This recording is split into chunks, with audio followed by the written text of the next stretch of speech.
Riemann Riemann పెంచాలి మా జీతాలు వెంటనే, పెంచాలి మా జీతాలు వెంటనే.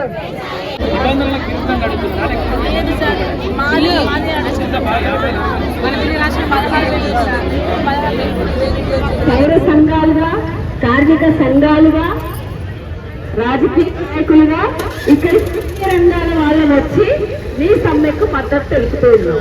వాళ్ళు ఇచ్చిన టైం గురించి మనతో మాట్లాడారు కాబట్టి, అందులో ముఖ్యమైన నాయకులు ఇక్కడ ఉన్నాం కాబట్టి మిమ్మల్ని కాదని ఇక్కడ బతకగలరా? బతకగలరా? ఇక్కడ బతక సాధ్యం కాదు.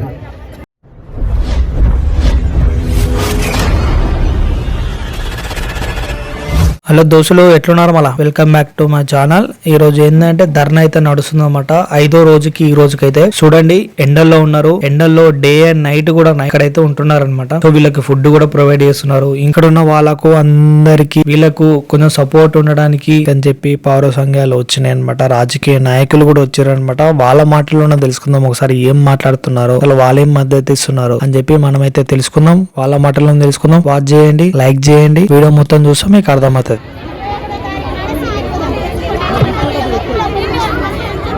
ఒక్క నిమిషం.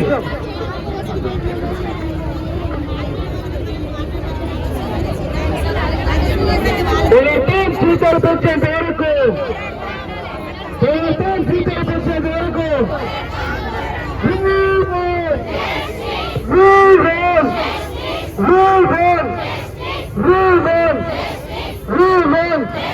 పెంచాలి మా జీతాలు వెంటనే, పెంచాలి మా జీతాలు వెంటనే, పెంచాలి మా జీతాలు వెంటనే. పోరాటం జీతాలు పెంచేంత వరకు అందరూ చేతులు పైకెత్తాడమ్మా. పోరాటం జీతాలు పెంచేంత వరకు, పోరాటం జీతాలు పెంచేంత వరకు.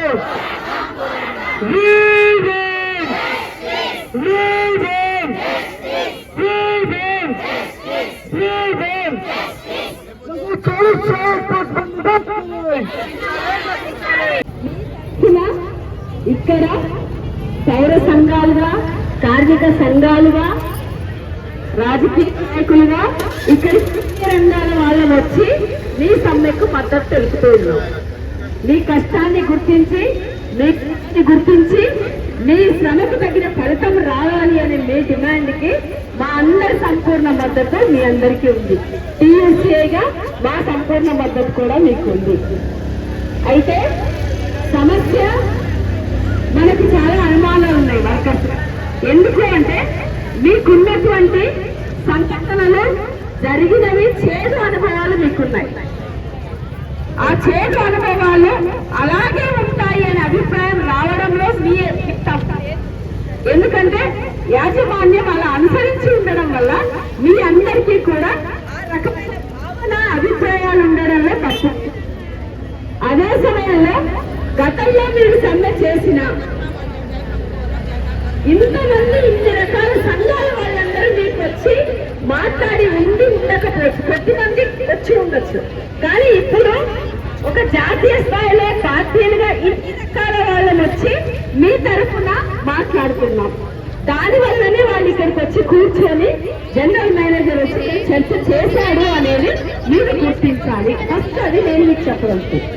అంటే అట్లా మాట్లాడతారు, హామీలు ఇస్తారు, కానీ మనకేం చెయ్యరు అనే ఖచ్చితంగా కార్మిక వర్గానికి ఆ అభిప్రాయం ఉంటుంది. యజమాన్యము అలానే అనుసరిస్తుంది. ఈ యజమాని గొప్పడో, ఆ యజమాని గొప్పడో అనేది కాదు. కానీ మన చేతుల్లో ఉన్న పోరాట హక్కు ద్వారా, సంఘటన శక్తి ద్వారా, సమ్మె హక్కు ద్వారా మనం దానిని కొట్లాడి సాధించుకుంటూ ఉంటాం. మన హక్కు కోసం మనం అడిగి సాధించుకుంటూ ఉంటాం.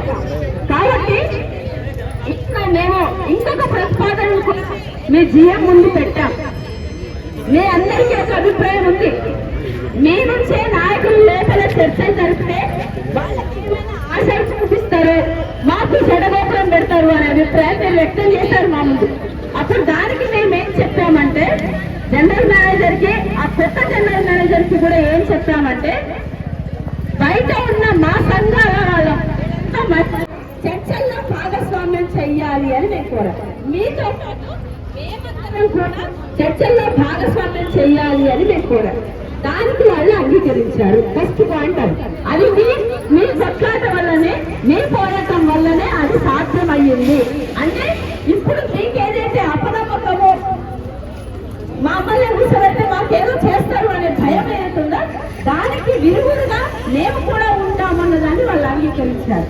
సో అది ఇవ్వకపోతే ఆ క్షణమే మేమందరం బయటకు వచ్చి కూడా నిలబడతామని చెప్పాలి. మనం ఆ క్షణమే ఏవైతే మనం ఇక్కడ కోరామో, ఏవైతే వాటి వాళ్ళకి హామీ ఇచ్చిపోయారో ఇంతమంది పెద్దల సమక్షంలో, ఆ ఇచ్చిన వాటికి వాళ్ళు కట్టుబడి ఉండకపోతే అదే క్షణం మేమందరమే బయటకు వచ్చి వెళ్ళి చేస్తాం, వెళ్ళి చేసే హక్కు మనకుంది అని మనం చెప్పగలగాలి.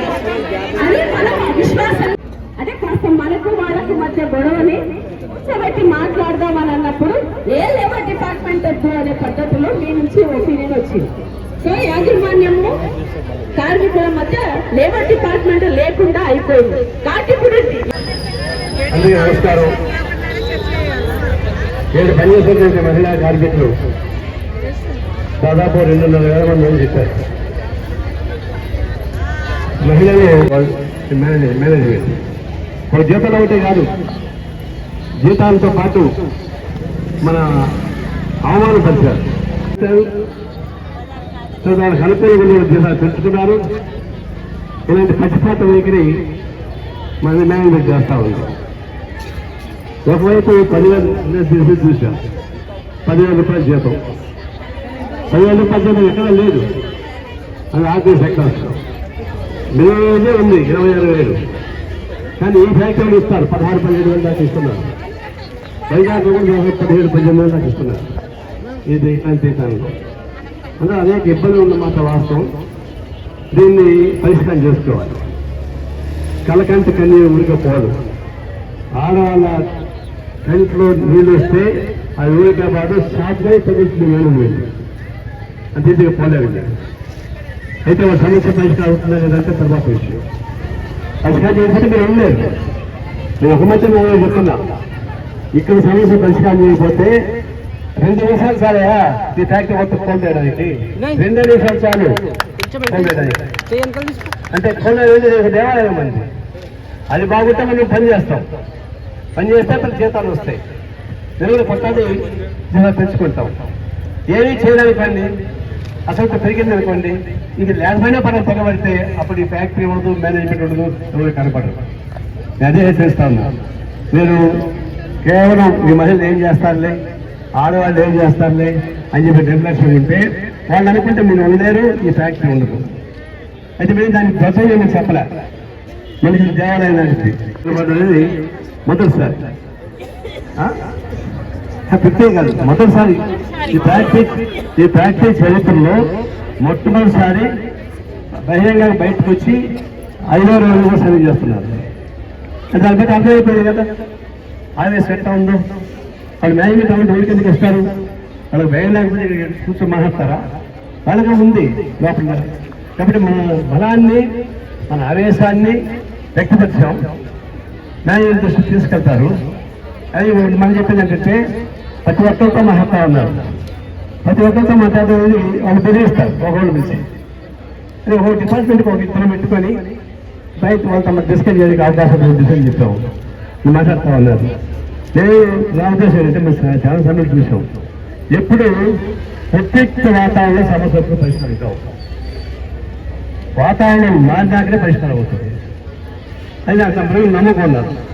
పరిష్కారం కాకపోతే మళ్ళీ వచ్చి కూర్చుంటాం. అది లేదు. ఇది ఉద్దేశ వాతావరణం పరిష్కారం కాదు. మనం ఇప్పుడు కమిటీ ఎన్నుకొని దాని సంప్రదాయ కమిటీ అనుకుంటే వచ్చే కమిటీ చర్చించుకుంటే అది పరిష్కారం అవుతుంది. 21వ తారీఖు ఆయన చెప్పేట్టున్నారు. 21 వరకు వాళ్ళు డైరెక్ట్ కూడా చెప్పాడట. కాబట్టి 21 వరకు మనం వెయిట్ చేసి శాంతియుత వాళ్ళని కల్పించి చేయాలి. అయితే ఆయన మాట్లాడేంటి నో విక్టిమైజేషన్.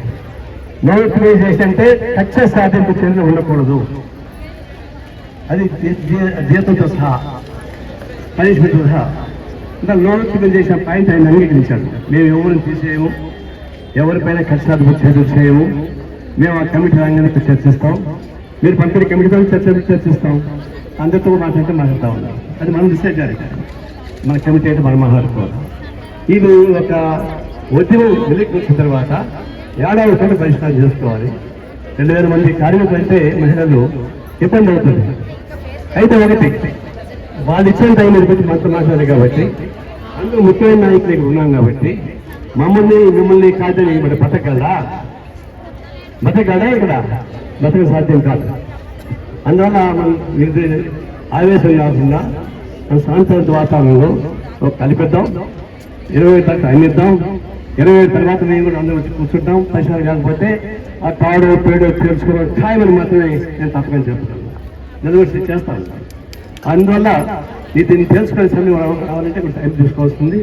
అందరూ ఇక్కడే ఉన్నాం కాబట్టి మీరు ఆలోచించి ఒక శాంతియుతవాతంగా ఆలోచించి ఈరోజు కాకపోతే రేపైనా సరే దానివల్ల వాతావరణ డ్యూటీ ఏర్పాటు చేసుకుంటే 20 వరకు వెయిట్ చేస్తే అప్పుడు పరిష్కారం కాకపోతే ఈ ఫ్యాక్టరీ ఉండనీయం అది మాత్రం ఇక్కడ చెప్తున్నాం.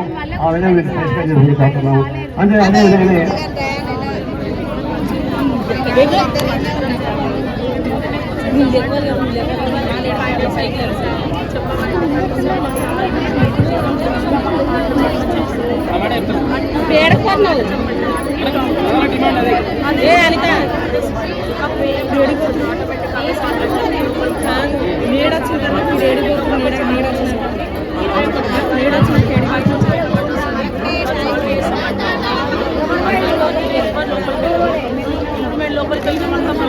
పరిష్కరించిన రాష్ట్రపు నీది పోదాం. భయమైంది మన సెక్షన్ మనం పోయినప్పు తీసుకొని రావడమే కదా.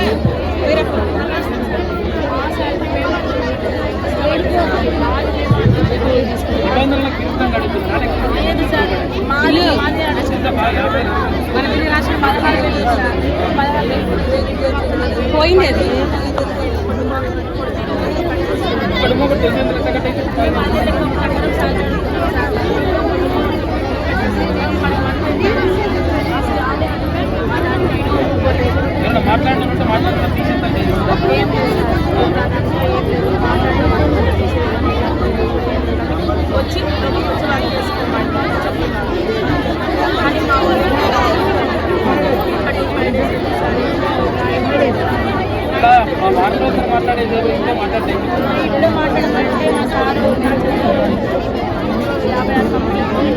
ఎలా పనిచేస్తారని చెప్పేసి మన వాళ్ళు నిలేశారు.